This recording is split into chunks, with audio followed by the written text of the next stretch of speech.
You're listening to Combat Radio with Ethan Dettenmeyer, right here on LA Talk Radio.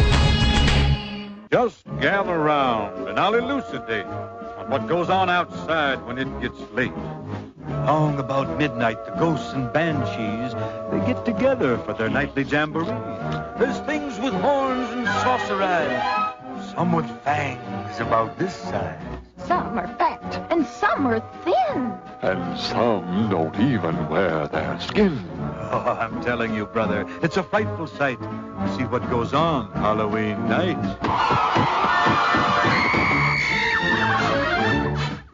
When spooks have a midnight jamboree, they break it up with fiendish glee.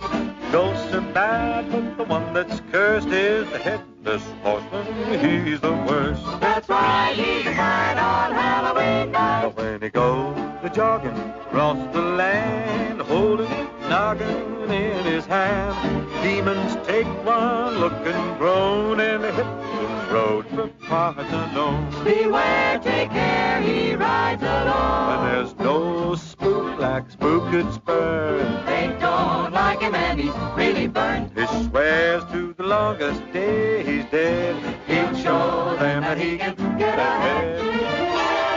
They say he's tired of his flaming top. He's got a yen to make a swap. So he rides one night each year to find a head in the hollow here. Now he likes them little, he likes them big. Or in the middle or away. We could listen to Bing Crosby all afternoon, or at least I could. Joining us now for this to the tail end of the show here is Tyson Sainer, who's actually done a lot of work and a lot of homework where movie analysis for the month of October/Halloween is concerned. Tyson, how are you? Hello, everybody. How are we today? We're fantastic. I don't know if you've got anything that can match these fourth grade letters, but you're here to prove if you do. Let's see. What do you got today? Well, recently I was looking at The Legend of Sleepy Hollow, created by Washington Irving, but then it was the Disney version that we just heard the music from. Right. Has everybody seen that? Yes, we have, actually. It's one of my favorites. It's one of my kids' favorites. Has everyone seen that? Yes. Yes, of course. Yes. What? Have you seen Disney's Sleepy Hollow? Of course she has. The cartoon and... Okay. She's going to tell you, Tyson. You sit back and Sean will conduct the review. But anyway, you know what's interesting about it is it is a short and it's packaged with Mr. Toads, but it's something of a classic. But go ahead, Tyson, illustrate it for us. Demonstrate? Well, I was just saying it's a great... Give us an illustrated blueprint of the work. Okay, well, it's basically a classic story of a school teacher who goes into town and eventually gets confronted with a malevolent spirit known as the Headless Horseman. And that's pretty much it. It's straightforward. Actually, the book by Washington Irving is very good. I encourage people to actually pick up some literature because it's entertaining. Absolutely, yes. Now, of course, they gave the musical presentation to the Disney version, which is quite good. It was a bit frightening when I was younger. I saw it at the age of 11 for the second time, and then I was able to watch it in class with a group of fifth graders that were the same age as me at the time and get to see what their reactions to it were. And I was always a little bit leery about the ending because it's a bit dark for a Disney feature, and I always wondered how people interpreted that ending. I know what you're talking about. Actually, Sean has a very interesting theory about the ending of Sleepy Hollow. What did you say your theory was about the ending of this movie? I think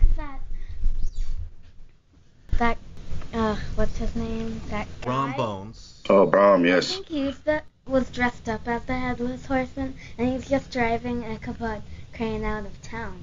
That's very perceptive. That did not occur to me. Me either.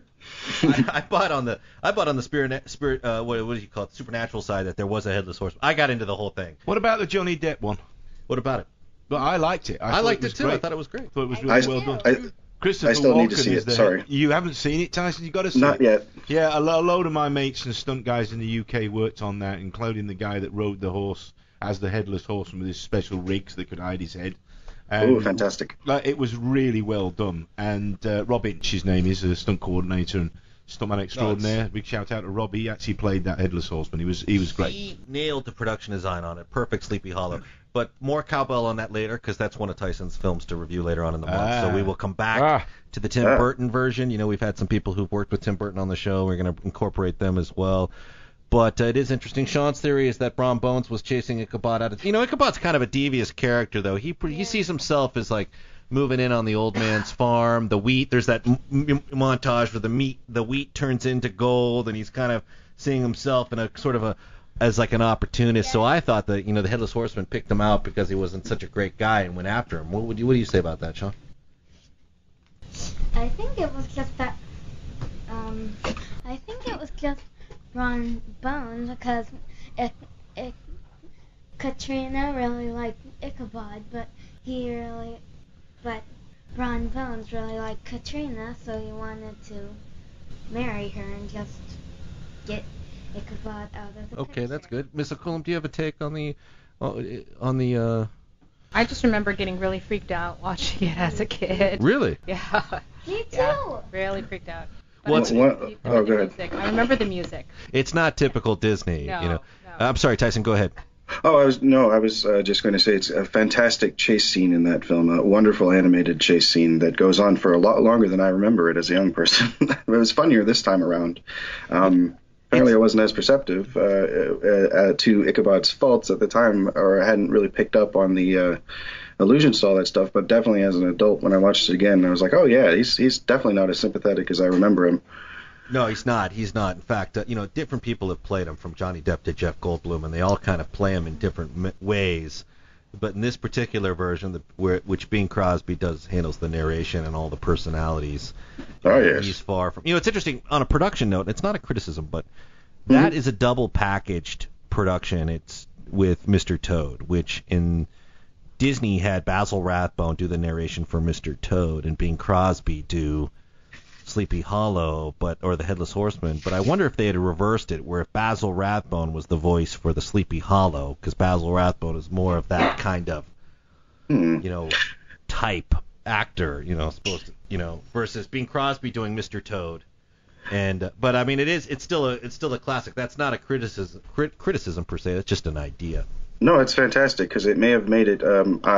The presentation may have not come off as light throughout if it had been, I guess, had a more sinister cast from the beginning of it. There's another classic Halloween film that's cartoon. Anybody see Garfield's Halloween Adventure? That was a big one when I was growing up. All about the candy for that one. Candy. I think I may know what you're talking about. Mark Ryan looks completely baffled. I have no idea what you're talking about. I'm going to have to... Symmetrical book stacking. No. Mark doesn't.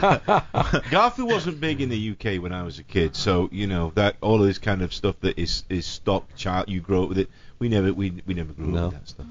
Or the Great Pumpkin, or any of those? Well, of course, the Great Pumpkin. I mean, come on. You can all identify with the one idiot who stayed in a pumpkin patch versus go out and actually get the loot. I mean, talk about, you know, just a magnet for sympathy. It's like we all had a friend like Linus, a kid who probably had his blanket along a little bit longer than he should have, but really, you know, we also had a friend like Charlie Brown, and most of us knew a pig pen, unfortunately. But, you know, it's like Charlie Brown gets the rock.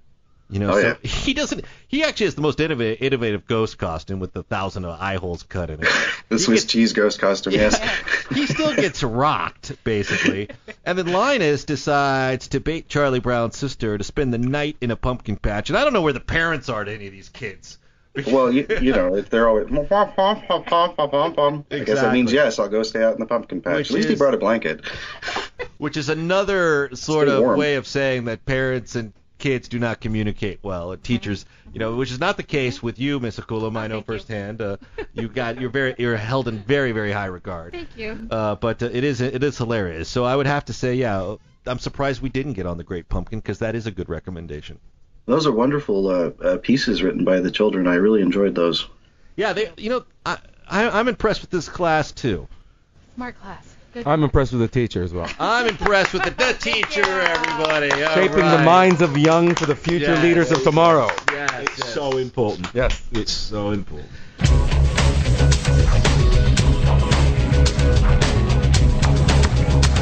You're listening to Combat Radio with Ethan Dettenmeyer. Right here on LA Talk Radio.